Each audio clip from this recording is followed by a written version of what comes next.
এখনকার জেনারেশনের উচ্ছৃঙ্খল মেয়েদের থেকে একটা আর্মি মেয়ে অনেক বেটার।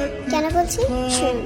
একটা আর্মি মেয়ে 5-7টা জাস্ট ফ্রেন্ড রাখে না, এর অপ্রয়োজনে বাইরে ঘোরাঘুরি করে না, অশালীন পোশাক পরে টিকটক করে বেড়ায় না, এরা প্রেম করে প্রেমিকার হাত ধরে পালায় না, কিংবা রুম ডেট করে বাচ্চা ডাস্টবিনে ফেলে দেয় না, হোটেল রুমে প্রফেশনাল বডি বিজনেস করে না। এদের এত সময় নেই, এদের লাইফ জুড়ে বিটিএস। এরা ফ্রি সময়টুকু বিটিএস নিয়ে কাটায়। এরা অযথা স্টাইল করে বাইরে ঘোরাঘুরি করে ছেলেদের অ্যাটেনশন স্বীকার করে না। এখন বলবেন এরা কি বিটিএস এর জন্য আজীবন সিঙ্গেল থাকবে? জি না, সময় হলে পরিবারের পছন্দে ঠিকই বিয়ে করে নেবে, সেই চিন্তা আপনাদের করতে হবে না। আর বিয়ের পরে ঠিকঠাকভাবে সংসারটাও গুছিয়ে করতে পারবে।